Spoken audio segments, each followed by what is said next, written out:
Hello and welcome to the Eat Right Move podcast. This is episode number 52. My name is Jonathan Beale and I'm joined, as always, with Lee Summerton. Hello. How are you today? Very good, and for the first time, not only just on audio, we're also on video. Yeah, I know. Exciting stuff. So, yes. So in terms of this, is also the reason why we did this. It's the mark of our 50-second podcast. So that's one year podcast. Yep. That's a podcast every week. So that's a 52. Now after this one release, it'll be a 52 podcast backload of episodes. So lots for you to learn from.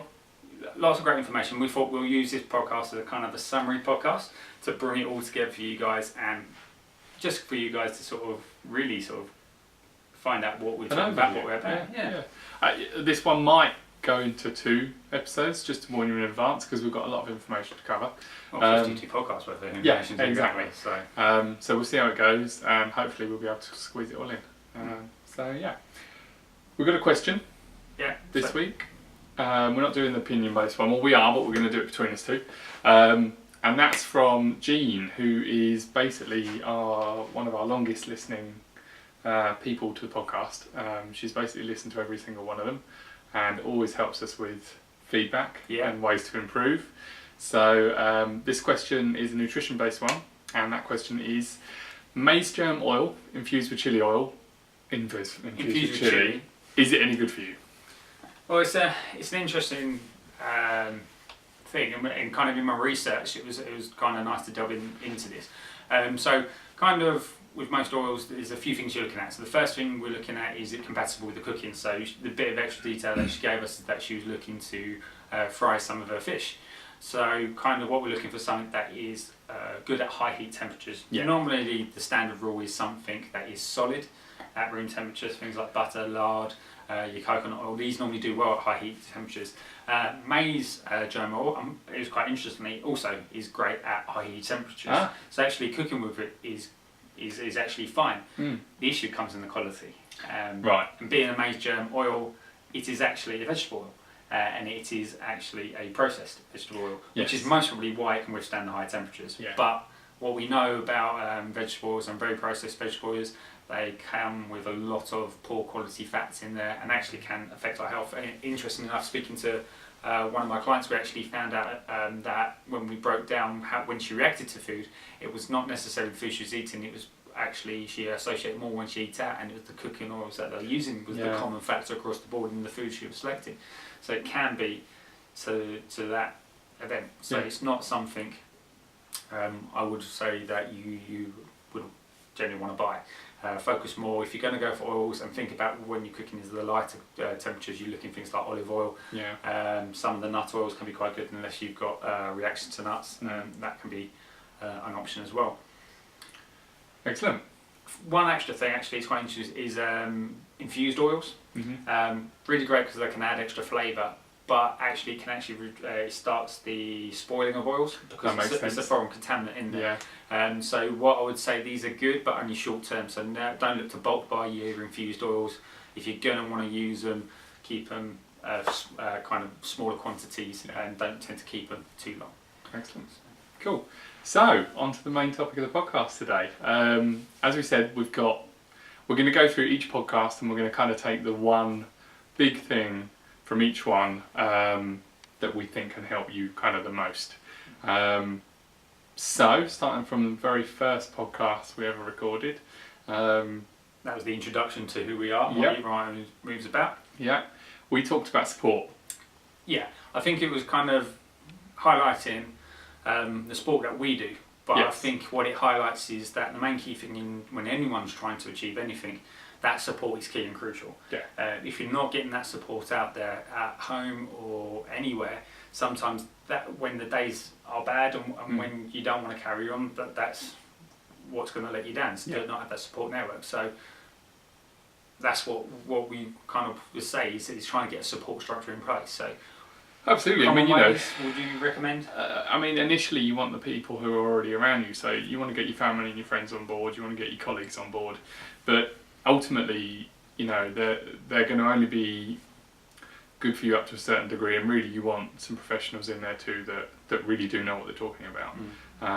And that's where kind of people like me and Lee come in.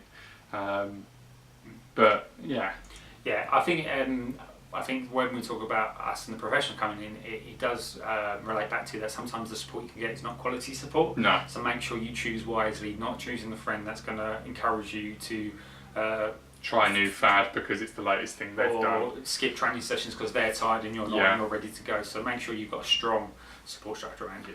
Definitely. If we look at podcast number 2, this was we've always had a major health focus, so we wanted the first nutrition podcast to do that. So we talked about it was gluten and living a gluten-free lifestyle because we know it's affected us quite a lot.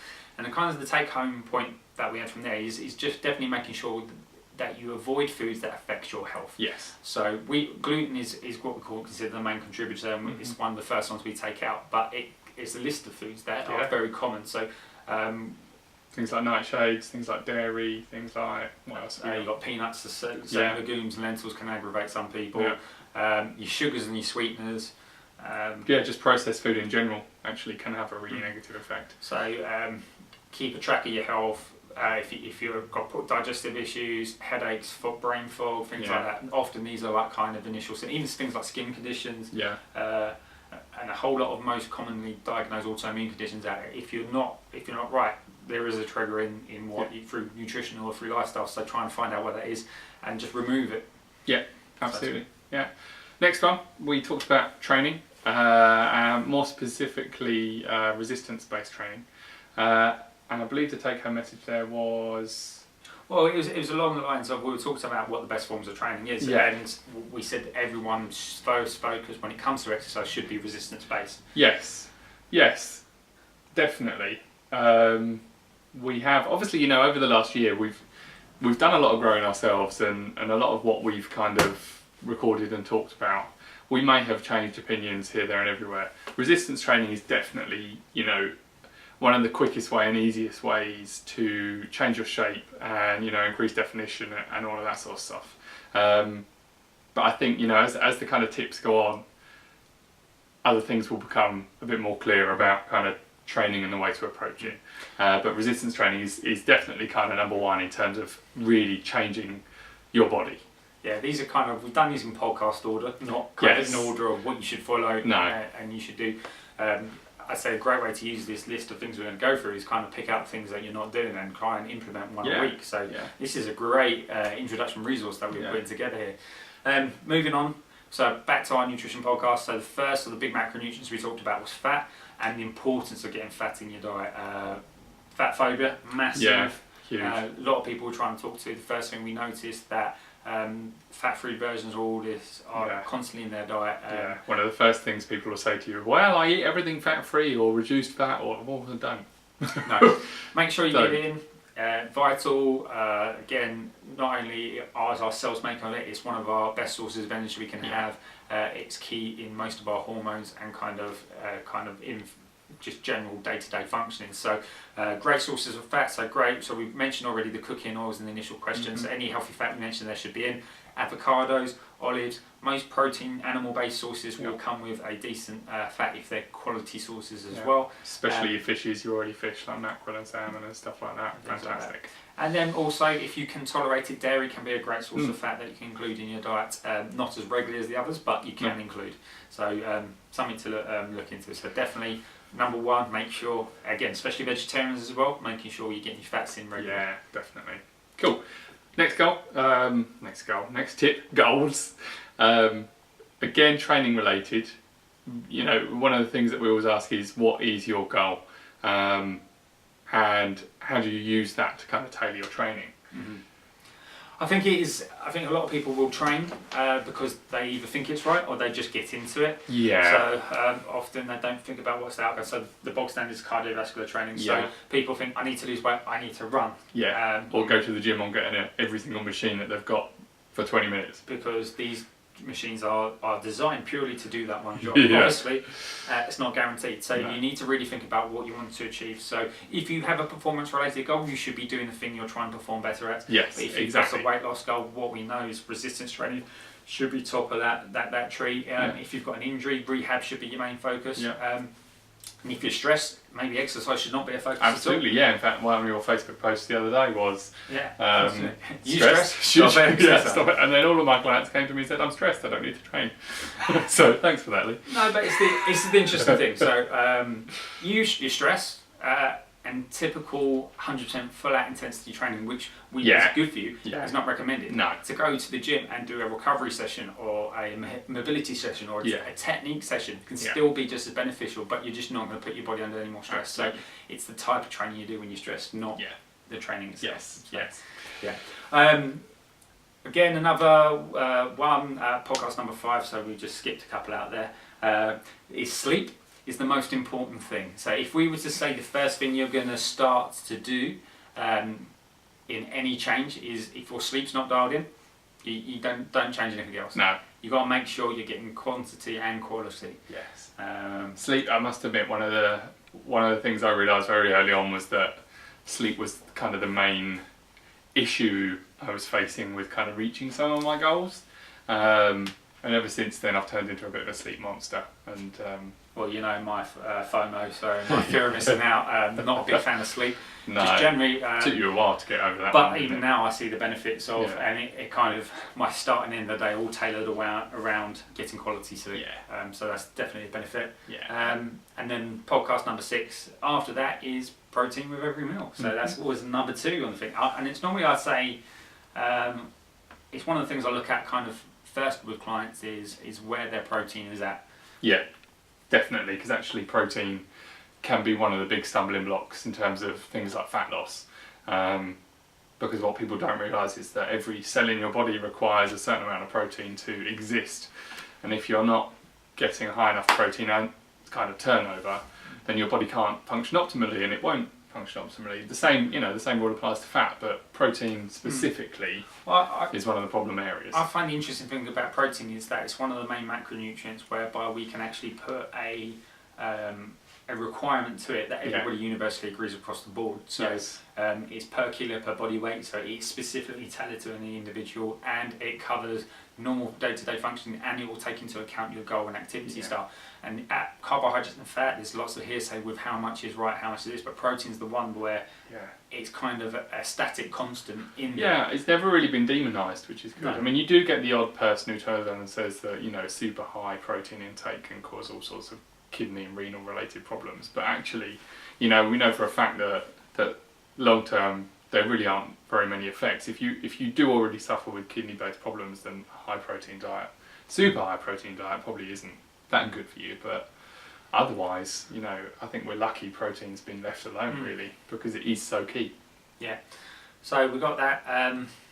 After that, so podcast number 8, we were looking at kitchen essentials. So kitting out your kitchen to support your goal. And we thought we'll say what is the number 1 kitchen essential you would recommend people to go out and buy tomorrow? Yeah, slow cooker, 100%. Especially if you've got a busy lifestyle. The fact that you can throw all of your ingredients in the morning, come back to a lovely cooked perfect meal is fantastic. Especially in those winter months, and even in the summer, you can use it to cook things like gammon joints and all sorts. I think your meat. So you roast the chicken in there. Yeah, you've cooked your meat for the week. Yeah. You can pick out, and that's 7 days worth of stuff. So I like the batch cooking of a slow cooker, and it has that ability to block make a portion of meals. Are very very simple and easy to do. Soups, stews, chilies. The list goes on. So it's a simple thing, and I'd say it's the key to making a busy lifestyle easier. So that's good. Next one, stress. Yes. So if we said, again, we talked about sleep, we talked about nutrition being key. Stress comes in at number 3. Definitely. As the top 3 things you should be focusing on. Most people don't even realise they're stressed. The thing with stress is that you can accumulate stress over a period of time, and we get very good at coping with it. But the truth is actually sometimes you've got to take a step back and think, how stressed am I? And what are the things I need to kind of mitigate that and really kind of reduce that down. I think that's the one thing we always are honest about, that you can never really eliminate it. No, it's impossible. Because it's modern life, it's about the stress response we don't want to knock out anyway, because it's important. Survival. Yeah, it's important. But it's just too chronic nowadays, and it is about ways to learn to manage your stress. So relaxation techniques, taking breaks away from stress, so kind of things like walks, things like downtime, things, and it's just focusing on ways that what's the word? Techniques you can put into place to help either reduce it. Is where the focus should be at, and our big number one is always going to be meditation. Yes, absolutely, 100%. You know, it's something that takes a lot of practice, and it's something that takes a little bit of time to get into, but the rewards when you do are fantastic. You know, that kind of 8 to 10 to 30 minutes worth of time to just be without the stresses of life and stuff like that invading. Just fantastic, really are. Next one we're going to move on to is, we've talked about fat, we've talked about protein, so it's now to get onto the carbohydrates, but we did divide this podcast in two, with the first thing focusing on negative carbohydrates, because there's so much information out there nowadays about, it's kind of it's starting to swing now towards kind of the low carb side, and all carbs are negative again. If you think the only way Essex coined the phrase no carbs before marbs and things like that. So, well, the interesting thing with that podcast is it still is our most listened to podcast, which just tells you something about kind of society and the way people are viewing things like carbohydrates these days. So in terms of what we meant by negative carbohydrates, it is pretty much the take home tip is cut out all processed sugars. Not going to do you any favours. Insulin spikes, they promote fat storage. Most poor health issues will actually stem from this pathway, and it's the elevated blood sugar levels that can raise things like inflammation as well. So it's definitely one of the things that we're asking you to do. So, and along those lines, so you get processed food, but it's a lot of people when they don't see that sugar can be in anything. So your cereal, your bread, things like pasta, that is technically complex sugars. So you kind of want to be selecting sugars, simple sugars. The best choices really, and just really say that's the number one step. If I focus on putting things into people's nutrition, and it starts to push things out, but it'll get to the point where we have to start looking at what's left in there that's going to be causing the problem, and 9 times out of 10 it's around these processed sugars that we're looking. So definitely. Next one was on training again, and we talked about kind of frequency of training. Now, one of the things that we've always recommended, it really is that kind of 3 times a week is optimal for most people, especially if it's something like a fat loss goal or something like that. But we, you know, one of the things that we do want to kind of stress is that for a certain extent it's modal. So for instance, you know, you could, if you're supporting it correctly with nutrition and recovery, you could do 3 resistance sessions a week and 3 cardio sessions a week, or 3 mobility or recovery sessions a week. It really is, you know, kind of down to you, but kind of the key take home there is no more than 3 of a particular type, and making sure that you really do support that through stress, sleep, nutrition, etc. I think it's more along the lines that it's got to match your goal again. Absolutely, and it's tailored around that intensity. So if you're, the way to look at it, if you're doing an upper body intensive session, you wouldn't look to then replicate that the next day. You can change it up where you're working, or the type of format you're using. But again, we're managing stress, because exercise is a stress. So we don't want to over train and push too hard in one direction. So that's when it comes to frequency of training. It's down to always how much you can give. A lot of time people will shoot for the moon because they think that's what they need to do to get where they are, and it's not really realistic for them. So sometimes dialing it down fits into their lifestyle could be the better choice. Definitely, 100%. If we move on from, so that was podcast number 11, podcast number 12. This was around time management, and this is the where we started to branch into. We talked about nutrition, we talked about stress, sleep and exercise, but there are other lifestyle factors that can play a part, and it's this holistic approach that we ask everyone to adopt when they're coming on board with Eat Right Move, and realise that there are multiple aspects of your life that could be preventing your goal, and sometimes time management can be one of them. If you are kind of chock-a-block diary and it's causing you stress and you're finding time to train and you're eating quick and easy on the go, sometimes having good time management skills just opens up those 3 platforms and removes them. So the best time management tip that I have for everyone, and it's something that I'm a massive fan of, is planning. I know it sounds pointless to take an hour out of that hectic schedule just to sit down and plan, but it's the best thing you can do, because you can plan your exercise, your nutrition, and other aspects in your day-to-day life, and be ready for it when it comes, rather than trying to chase it. No, I agree, absolutely. Next podcast was around positive carbohydrates. So this was the other side of the coin, and one of the things that obviously we recommend is to really replace any kind of processed stuff with your kind of non-starchy veg. In some cases, some of your root veg is okay, but really kind of carbohydrate sources, really you want to stick to those non-starchy types. First thing is you're making sure you get enough non-starches in the day. Main reason why they're nutrient dense, absolutely, full of vitamin and minerals. They're normally low glycemic load as well. That's another positive. So again, it's great for insulin regulation. There are other carbohydrate sources that we do recommend, but there comes consideration. So again, nutrient density is always going to be the focus of most food choices. So nutrient dense fruit is again something that's very, very beneficial, high in vitamins and minerals. And then we've got your recovery carbohydrates. So we know that, especially if you've got a fat loss goal, that these can impact, but post-training could be so perfect for a recovery process. So things like white rice, things like your starchy vegetables, and some of your non-gluten. Even some of your fruits, things like bananas and stuff like that, can be really great post-workout, definitely. So we're looking into the goal specific of nutrition and of training there. But again, so we're not one of these people. We're not carb restrictors, but we're trying to make sure that you choose quality carbohydrates when you do. So 100%. So that's brilliant. Moving on. So after that. Eating out was our next one. So episode 14. So we're looking at it's normally where most people fall down, especially if you're high frequency of eating out. So with jobs, again, it's the main way you socialise, you get out. It's sometimes tailored around food. So trying to make sure you're eating right when you're out can be stressful. So main thing is to focus on is don't stress. You've got two options around this. You can just enjoy it and just treat it in isolation. It's something that can be out of your control, as long as we're not going ridiculous in terms of eating everything on the menu. On the menu, but also a choice of where you're eating. If eating out is not McDonald's, it's a quality restaurant with the ability to have any fast food restaurant, we should say, and any beneficial food is what we're looking for. So most that are from other forms of restaurants out there. But if you are and you want to take it into consideration, just plan it before you go.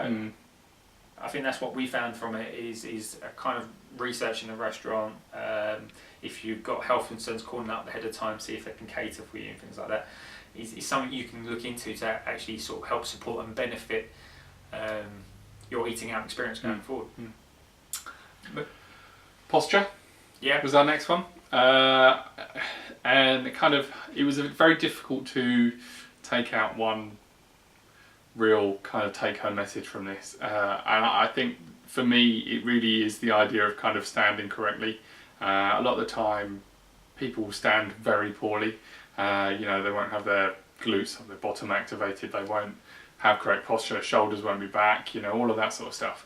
And it can really teach you to become a bit more aware of yourself. So I think finding a way to stand correctly is key.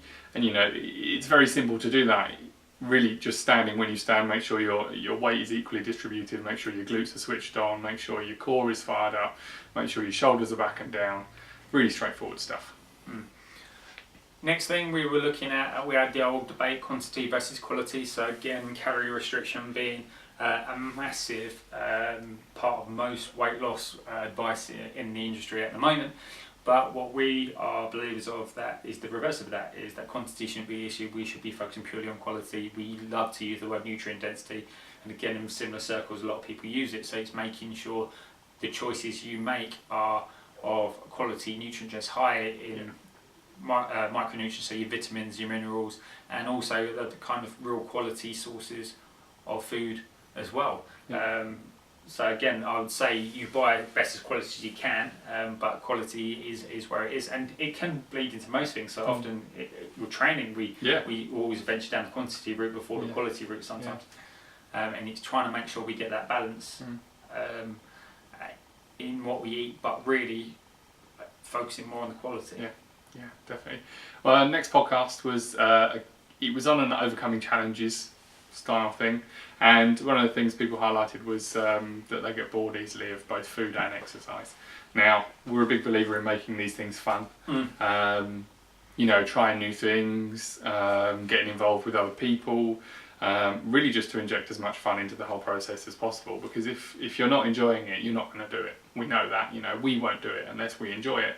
I think it does tend to, so if we take exercise first, a lot of time with exercise people, again, always go down the route of I have to do this to do it, rather than thinking exercise is not the key, especially with weight loss goals. It's not the most important thing. We've talked about it: sleep, nutrition, stress. They're the three things you focus on first. Exercise should be a supporter, and it should be non-stressful, and it's something you enjoy and look forward to doing. So that's where your focus should be. As long as we can make sure it fits your goals. Most things out there. We were talking about the other week, we had a question, dancing. If you like to dance, it's a great form of exercise. It works up a sweat. If you find that more interesting than running, that's what you should be doing, because it's going to be much, much better for you long term than forcing yourself to do something that you most are going to end up giving up because you just don't enjoy doing it. Yeah, that's right. And then looking into food, well, I think most people go wrong with food is they don't spice it up in two ways. So there's a pun on the word. So one, learn to use your spices. Most food that is considered healthy can have poor taste at the start, mainly due to your taste buds having a chance to regrow and learn how to taste in even things like vegetables, and meat has natural taste. We've just learned the taste. So we have to learn to use spices to start off to make our foods more interesting, and often the times we just don't know what to do. So again, get a great spice book. We've got a library over there, which we've constantly referred to. What's the one? The Thesaurus. Oh, where is it? There it is. Yeah. One that we definitely recommend is a great way to teach you. That one. So what's it called? It's called The Flavour Thesaurus. Pairings, recipes and ideas for the creative cook. It's really good. Definitely would recommend it just to get your idea into how to use spices starting out. And then the other thing is mixing it up. A lot of people will go for same breakfast, lunch and dinner 7 days a week because it's simple and easy, but sometimes we might have to vary it up and mix it up, and that's where the slow cooker can come in, because we can batch make a few different recipes that are nice, simple, quick and easy. It's great. But it's variation. Normally what I'd say is keep breakfast, lunch the same through the week and just vary your dinner, so you only have to think up of one meal every day. And then pretty much on every week change your breakfast and lunch. So it's a great simple strategy, but you're just mixing it up and keeping it interesting and fun. Yeah. Next topic was cheating. Ooh. Don't cheat, choose. So this is one of our first big rant podcasts. It was. It was talking about again. It was linked around the overcoming challenges and about cheat days and cheat meals and things like that. Now the issue we don't have around the notion of it, but we have the issue that it's abused and it creates negativity. Psychologically, it's we actually physiologically cheat days can be very beneficial from a fat loss point of view. You know, the hormonal changes that you undergo from a cheat day are great for burning extra fat. But the problem is, you know, most people have been cheating for 30 years. So allowing someone that option when we know it's a gateway to getting back to that style of eating is not ideal. It's not optimal. It does require a lot of control not to go down that route as well, and to say that one meal's not going to come one day, it's going to come 3 days, which often does happen with kind of the aspect of cheating, because it doesn't get the body to fully heal and recover. Sometimes sometimes your body doesn't need to learn to eat new things, it just needs a chance to heal. And that this cheating can just be breaking the cycle. There is people who have this psychological benefit that if I'm going to eat rubbish healthy food for 6 days, this one day cheat day is going to get me through the week, but let's make those 6 days amazing so you don't feel the need to. And when people come around guilt and say, well, it's great because it stops me from guilty every other when I do it because I've labelled it, is we should never feel guilty about your choices. And at the end of the day, it all comes to choice. If you want to choose to have something, that's fine. Just take ownership of it and realise the consequences and move on. And that's why we say don't cheat, just choose. So what you choose to do is down to you, and it should be around our beliefs and things like that. But it comes down to the day, at the end of the day, we're here to advise you on the best possible choices, but you're the ones that are going to have the ownerships, and we're just going to be here when you need us, really. Yeah, so absolutely. Simple as that. If we look at the next one, so we had our first guest podcast. That's with John Hill. Great guy. Brilliant guy. He, again, NLP practitioner, went through and kind of talked to us again around some of the psychological aspects of working with clients. But I think the big process thing we took away from it, and that most people hopefully took away from it, is the importance of graduated change. Yeah. Often, like we always took shooting for the moon, we used that phrase earlier, but it's often, okay, I want to lose weight tomorrow, so when I do that, I am going to change every single meal I eat, I'm going to train 5 days a week, I am going to walk every other day, I'm going to do, and the list just goes on, and it's just like, we're going from doing none of this stuff to full-blown switch all of it. It's just when's the breaking point going to occur? Yeah, well, I mean, the thing is, for some people that works really well. We know that for a fact. If someone's reached that point where psychologically they have had enough, and it's like that Harajuku moment where all of a sudden you've just got to change, then that's fine. But actually most people aren't at that point, and I can guarantee you that probably only about 10 to 25% of the people I see reach that point. Most other people will need that graduated change. And it's simple. It's just start with one thing and build on that. Again, you've got 52 things over these 2 podcasts we're going to record to choose from, and I would say choose one of them and get good at doing it. And once you've got doing it, then pick your next one. And then pick your next one. It's about building habits. That's basically what it is. Okay, so the next topic that we moved on to was looking at do we need a gym to actually exercise and train, because a lot of people need to exercise, need to go in there, and kind of we found out that's not the case, because body weight can be amazing. Yeah, body weight, absolutely. Like you say, people tend to jump straight in, and actually, the body's very, very versatile in terms of training, and doing basic body weight stuff like squats and lunges and press-ups and pull-ups and inverted rows and all sorts of stuff like that. Can be very good at overloading the body. So I think really body weight is the best place to start for everyone. Don't jump straight into a gym. Chances are, a lot of people will get 2 months in and decide actually they don't want their gym membership anymore. And actually you can do 2 to 3 months of body weight only training before you even get started. Don't waste your money. I think the other thing as well you're looking at there is that technique is crucial, and I think using your body weight is the best way to coach and teach technique. To learn what muscles to use and kind of have the focus there before progressing and trying to then lift the heavy weight doing it, and finding that you haven't got the base foundation of core strength or even muscle balance to actually achieve. Yeah, no, definitely. Cool, so moving on, we talked about what's your goal. What's your ultimate big goal? Yeah, long term. A lot of time we talk about short term goals, or kind of really non-idealistic goals. So what we kind of thought was very, very key was to actually have a consideration about your long term goals and kind of setting up that big why. Yeah. And what we talk about when we look, what we mean by the big why, which I was hoping what you're going to talk about. Yeah, no, sorry. But is kind of often reason why we reach in that fridge and have that leftover cake that's been sitting there for weeks that you've been able to walk past for the past 2 or 3 days, it's because that why wasn't big enough. No. And often when we set scale targets like I want to be a stone lighter, I want to lose a pound, or I want to eat that cake. That's not big enough of an excuse or reason, should I say. And really you do. I mean, I mentioned earlier about the Harajuku moment, that whole kind of, right, I've got to do this. There needs to be a why behind you that's big enough for you to look at that cake and throw it in the bin. Really. I think, there's a few, it can be anything, but I often, when we sit down, we talk about goals. The first thing I take them as far as they can go. Think of that end picture, what it looks like, break it down, and think exactly what you want to achieve. And again, I did this with a client about 2 weeks ago, when we sat down and really deconstructed their goal. And at the end of the day, it came down to the fact that their past experiences with a poor health issue, they didn't really want it to return. No. And although I wanted to change shape and get thinner, it was the fear of going back to that place that was actually their big why, and they just didn't realise it. And they just needed a motivator around it. So give yourself the biggest why possible you want to do this. Okay, moving on. The next one, we started doing the challenge leads and the Eat Right Move challenges where we kind of focused it around a particular point, and our first ever one was shopping to a budget, which I did. 4 weeks worth. 4 weeks, and I had to reduce my budget by £10 each week and see if I can still live quality, happily and healthily. Yeah. And I think the big take home for me was shopping to a budget and planning for it.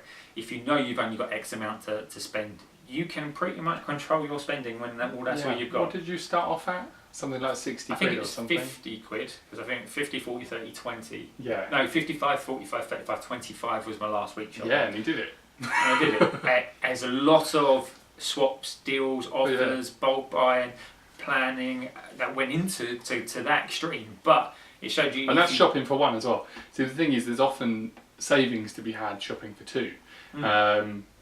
So actually, £25 for one person for 1 week is good, but you could probably do it for less for two. Yeah. Not less than 25. I mean, if you don't... per person. Yeah, exactly. You could probably do it for less than that. Yeah. And it was around that structure and the budgeting that I had with it. So it is a possibility, and it just might require a bit of coaching to get you there. Yeah. Moving on, so we had a topic on fasting, which I know is a subject that you have always had a real great interest in, kind of lots of experience in the past. Yes, lots of experience. What would you say the take home point from that we had?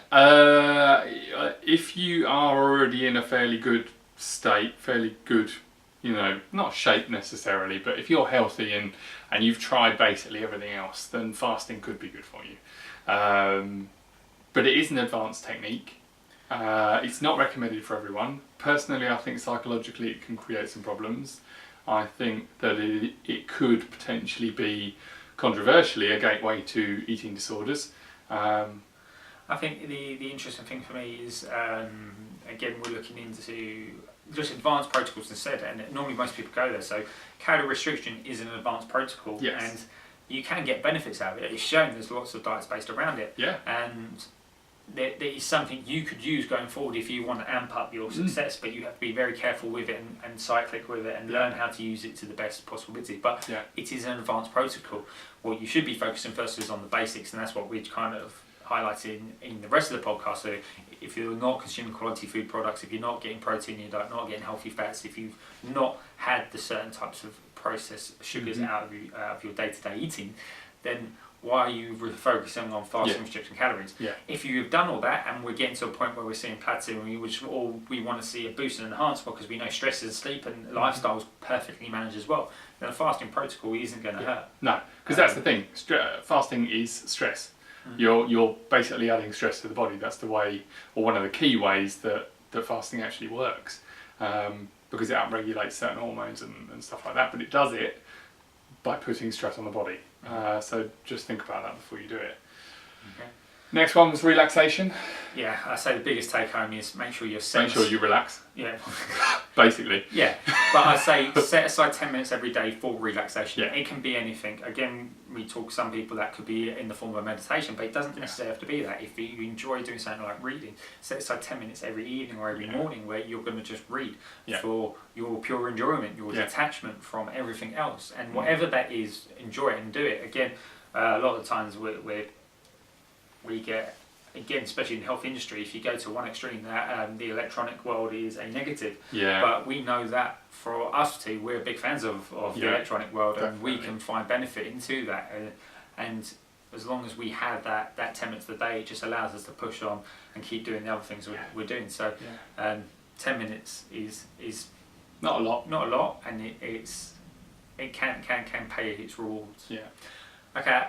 Episode 25 we're at now. Yep. 25 we talked about packaged foods and how to read labels and understand them, because again we talk about preparation phase with a lot of clients we go through, and not everyone, people want to change but they're not quite ready to accept the lifestyle total immersion of it. So we talk about the preparation phase where we start to learn tactics, we start to graduate in some of the mindset issues. So one of the things there is, if we're still going to be in a kind of our old lifestyle and habits, then we might need to still understand packaged foods and how to read labels and how they work. But as not just, we don't want to really sort of say we want to educate you and say the tip is to learn. I think the tip comes from how much of packaged food we should be. That's it. Absolutely, yeah. And we kind of set the rule around kind of an 80-20 thing.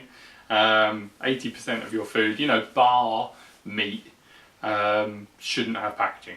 You know, fruit, veg, and everything in between, you're normally pretty good with, because it's single ingredient. There's nothing. They've not really tampered with it aside from maybe pesticides and stuff like that. But you know, if you go down the kind of organic route, then you can minimise some of the really dangerous stuff. And also in terms of the toxin level from the packaging itself, you're going to reduce exposure. Yeah, absolutely. So this is the scary thing, is that there are individuals out there that have poor health, and it might not be down to some of the foods they're eating, but it is exposure to certain of the plastics and things like that, and metal toxins that can be influencing the body in one way, especially if we're already in state poor health with poor gut health. This could be a contributing factor. Yeah. So we talk about it as being a mediator. It could be that have that possibility. Yeah, definitely. Now, last one for this podcast, because we are running a bit long.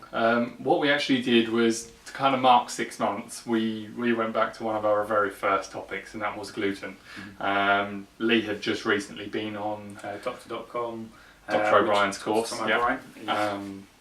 And you came back with some extra stuff, didn't you? It's a great podcast to learn in terms of, again, we're big believers in that you should be trying to attain perfect health. Yes. Or optimum health. Optimum, not perfect. Perfect doesn't exist. Yeah. But we're trying to work towards that, and we know if we're in a state of optimum health, then a lot of our goals, our natural ability to live and function is working. Yeah. So that's where we want to go to. So the one thing I came back with a kind of strong view, but if you've done these 25 things before this and you are still struggling to reach your goal, because this, even just half this podcast or this topic today of the podcast we're on, that you should be seeing progressive advancement. If you're still not doing it, seriously, give up the gluten, because there is an underlying issue. There is a metabolic dysfunction going on there, and you need to treat that first. So minimum 30 days. Yeah, we come with a 30-day challenge in terms of how we work with clients, is that give us 30 days to actually see if we can improve your health, and that's by eliminating some of the key common things. Some people need to go a bit more extreme and cover some of the other things that we've mentioned at the start, but other people, the first thing we normally focus on is cutting that gluten out for a period of time and seeing how your body reacts when we introduce it. But we do need a 30-day to allow a sufficient amount of healing to be going on. So so seriously, sort your health out. That's where we're going to end the halfway point of this podcast. Yes, definitely. Yes. What we'll do is next week's podcast will be a continuation on this, and you'll get the other 26 tips. But hopefully you've enjoyed today. Those that are watching, you know, you get to see our lovely faces, and hopefully it hasn't put you off too much. But yeah, hopefully you've got lots of good, usable information from today's podcast.